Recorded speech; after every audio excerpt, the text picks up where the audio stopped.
Hello' everyone, আশা কৰোঁ আপোনালোক সকলো ভালে আছে আৰু ময়ো ভালে আছোঁ। মই মমি আৰু আপোনালোকে চাই আছে মোৰ চেনেল চাহিন ফেমিলি। আপোনালোকক পুনৰবাৰ স্বাগতম মোৰ অন্য এটি ভিডিঅ'লৈ। আজি মই আপোনালোকৰ আগত এটা ধুনীয়া টেষ্টি কচুৰ ৰেচিপি লৈ আহিছোঁ। ৰেচিপিটো মাংসতকৈও টেষ্টি। আৰু তেন্তে ব'লক পলম নকৰি যাওঁ মোৰ ভিডিঅ'টোৰ মাজলৈকে। ইয়াতে লৈ লৈছোঁ মই দুডোখৰ এনেকৈ পানী কচু, আৰু পানী কচুক বহুতে চোলা কচু বুলিও কয়। আৰু এতিয়া মই এই কচুকেইটা মই কাটি ল'ম। প্ৰথমে এটা লৈছোঁ আৰু ইয়াৰ মূৰটো মই এনেকৈ কাটি পেলাই দিছোঁ, কাৰণ আগতেই কাটি লোৱা হৈছিলে কচুটো, কাৰণে ৰঙা হৈ পৰি গৈছে। আৰু এতিয়া মই মাজে মাজে এনেকৈ দুডোখৰ কৰি দিম।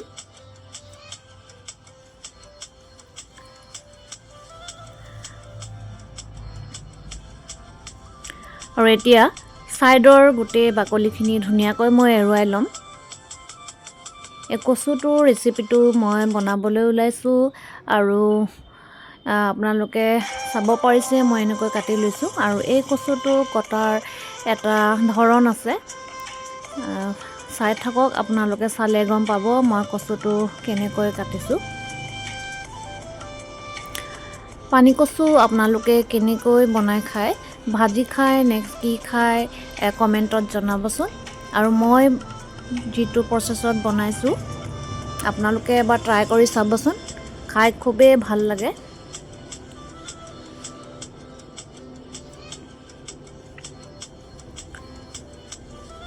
এনেকৈ মই গোটেই বাকলিখিনি এৰুৱাই ল'লোঁ। আৰু এতিয়া কচুডোখৰক মই চাৰিওফালৰ পৰা এনেকৈ কাটি দিছোঁ, যাতে চাৰিচুকীয়া হয়। আৰু এয়া কচুটো চাব পাৰিছে আপোনালোকে, চাৰিচুকীয়াকৈ কাটি ল'লোঁ মই। আৰু এতিয়া কচুটো মই এনেকৈ একেবাৰে মিহি মিহিকৈ মই এনেকৈ কাটি গৈ আছোঁ। একেবাৰে তললৈকে কিন্তু মই কটা নাই, নহ'লে টুকুৰা হৈ যাব। অকণমান তলৰ অংশটো থৈহে মই এনেকৈ মিহি মিহিকৈ কাটি গৈছোঁ।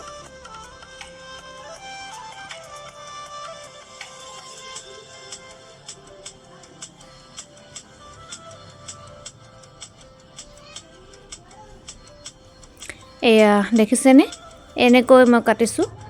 তলৰ অংশত কিন্তু পূৰা কাটি দিয়া নাই। আৰু এতিয়া মই আকৌ এনেকৈ লুটিয়াই দিলোঁ কচুটো, আৰু এনেকৈ অলপ বেকা বেকাকৈ কাটি গৈছোঁ।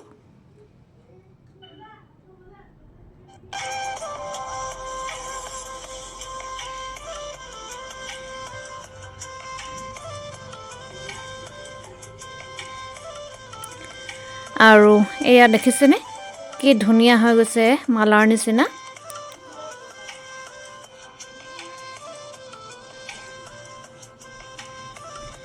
ইয়াত চাব পাৰিছে আপোনালোকে, স্প্ৰিঙৰ নিচিনা দেখি ধুনীয়া লাগিছে, ফুলৰ নিচিনা।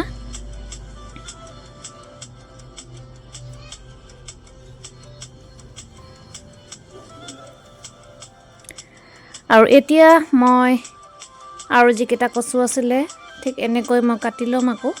এই কচুটো অকণমান বেকা, কিন্তু একো নহয়, মই ইয়াক চাৰিচুকীয়াকৈ কাটি ল'ম। চাৰিওফালৰ পৰা মই ছাইডকেইটা এৰাই ল'লোঁ, আৰু হৈ গ'ল এইটো চাৰিচুকীয়া।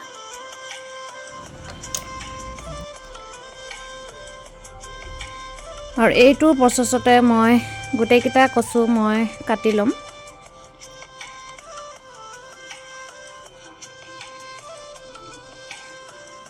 মই আকৌ এবাৰ দেখুৱাই দিছোঁ কচুটোৰ কটাৰ ধৰণটো।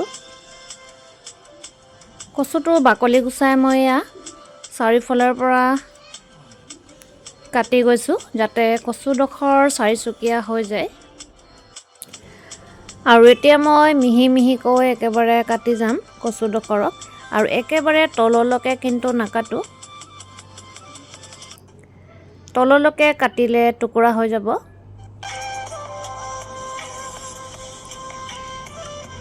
এয়া তলৰ অংশটো অকণমান থৈ থৈহে কাটিম মই, এনেকৈ। বাছ, এটা ছাইড আমাৰ হৈ গ'ল কটা। এতিয়া মই কচুটো লুটিয়াই দিলোঁ আৰু এনেকৈ বেকা বেকাকৈ কাটি গৈছোঁ। আৰু এই বেকা বেকা কাটোতেও কিন্তু মই একেবাৰে তললৈকে কাটি দিয়া নাই, নহ'লে টুকুৰা হৈ যাব। আধা আধাকৈ কাটি গৈছোঁ, একেবাৰে তললৈকে কাটি থোৱা নাই। আৰু এতিয়া চাব পাৰিছে কি ধুনীয়া মালাৰ নিচিনা হৈ গৈছে, একদম ছেম স্প্ৰিঙৰ নিচিনা। আৰু টানিলে দীঘল হৈ যায়, এৰিলে চুটি হৈ যায়। আৰু ঠিক একেদৰে বাকীকেইটা কচু মই এনেকৈ কাটি লৈছোঁ।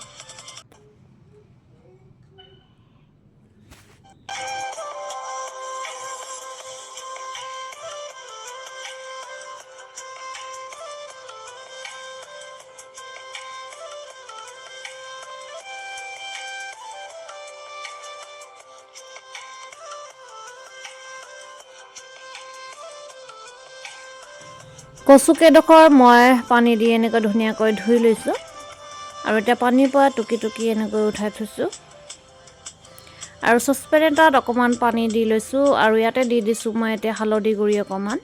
আৰু এতিয়া আৰু অকণমান নিমখ দি দিছোঁ। আৰু কচুকেইডোখৰ মই ইয়াতে দি দিলোঁ আৰু অকণমান হেঁচা মাৰি মাৰি দিলোঁ, যাতে নিমখ আৰু হালধিখিনি ইয়াত সোমাই যায়। আৰু এতিয়া অকণমান বইল হ'বলৈ দিছোঁ আৰু ঢাকোন মাৰি দিলোঁ। বইল কৰোঁতে আমি বেছিকৈ বইল কৰিব নালাগিব আকৌ, অকণমান বইল কৰিলেই হৈ যায়। ঢাকনি উদঙাই দেখিছোঁ ধুনীয়াকৈ বইল হৈয়ে গৈছে আমাৰ। আৰু এতিয়া চামুচ এখনেৰে মই পানীৰ পৰা টুকি টুকি এয়া উঠাই থ'লোঁ।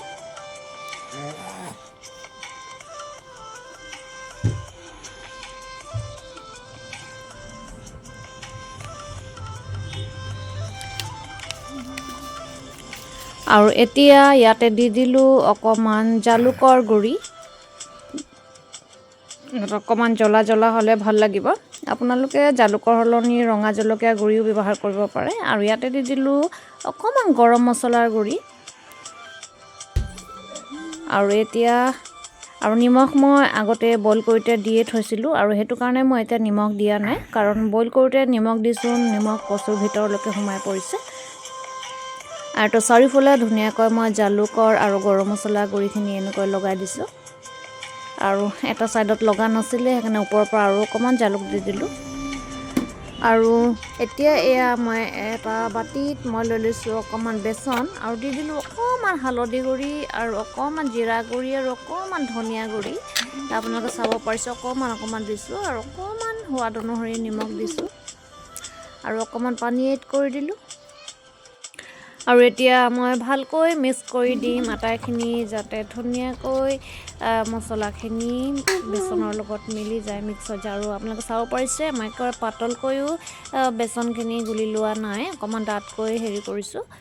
আৰু কচুডোখৰত এনেকৈ চাৰিওফালৰ পৰা বেচনখিনি মই হাতেৰে লগাই লগাই গৈছোঁ।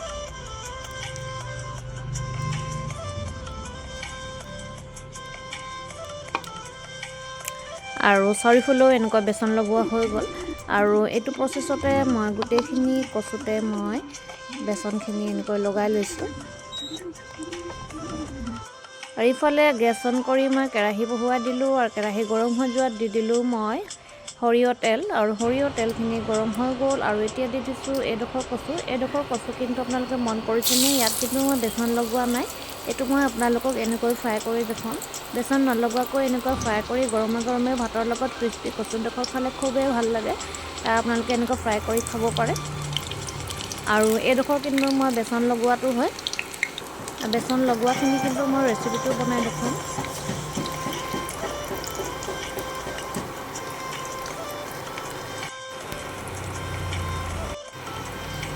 আৰু এটা ছাইড ৰঙচুৱা হৈ গ'ল, কচুকেইডোখৰ মই এনেকৈ লুটিয়াই লুটিয়াই চাৰিওফালে ৰঙাকৈ ভাজি ল'ম।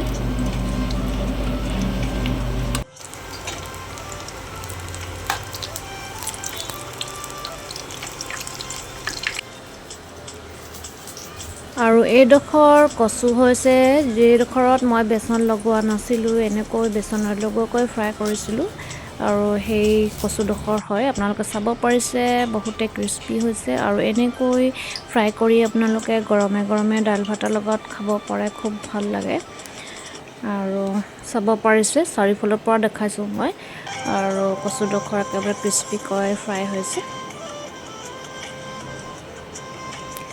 এনেকৈ কচুডোখৰ খাব পাৰে এনেকৈ কাটি আৰু এইটো হৈ গ'ল আৰু এতিয়া আমি নেক্সট ৰেচিপিটো লৈ যাওঁ আৰু এই কেইডোখৰ হৈছে বেচন লগাই ফ্ৰাই কৰা কচু কেইডোখৰ আৰু এতিয়া এয়া কেৰাহী তেল গৰম কৰি ল'লোঁ আৰু জিৰা আৰু শুকান জলকীয়াৰে পুৰণ দি ল'লোঁ গোটা জিৰা আৰু শুকান জলকীয়া আৰু তাৰপিছতে দি দিলোঁ পিঁয়াজ এটা মই কাটি লৈছিলোঁ আৰু এটা দি দিলোঁ ইয়াত তেজপাত এখিলা আৰু আদা 1 চামুচ সৰু চামুচৰে আৰু নহৰু 1 চামুচ আৰু দি দিলোঁ হালধি জিৰা ধনিয়া আৰু জলকীয়া গুড়ি অকণমান আৰু এয়া অকণমান পানী এড কৰি দিলোঁ যাতে মছলা জ্বলি নাযায় আৰু এতিয়া মই মছলাখিনি ভালকৈ ভাজি ল'ম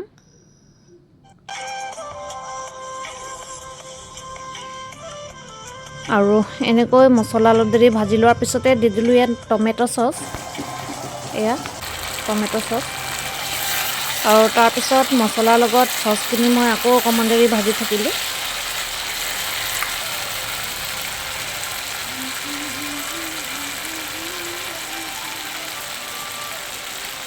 আৰু এনেকৈ অকণমান দেৰি ভাজি লোৱাৰ পিছত মই অকণমান পানী দি দিলোঁ ইয়াতে মই গৰম পানী দিছোঁ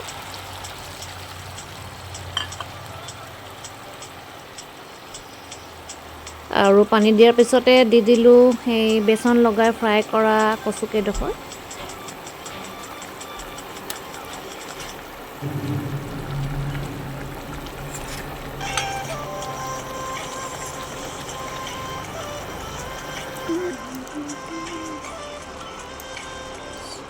আৰু এতিয়া ইয়াৰ ওপৰতে মই ধনিয়া পাত ছটিয়াই দিছোঁ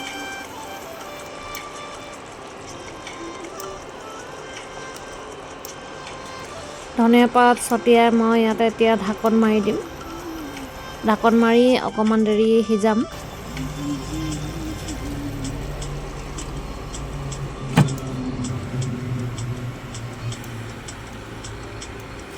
আৰু এয়া ঢাকনি উদঙাই দেখিছোঁ ধুনীয়াকৈ উতলিছে আৰু এতিয়া মই অকণমান ইফাল সিফালকৈ লুটিয়াই দিছোঁ যাতে ওপৰ চাইডতো মছলা ধুনীয়াকৈ লাগি থাকে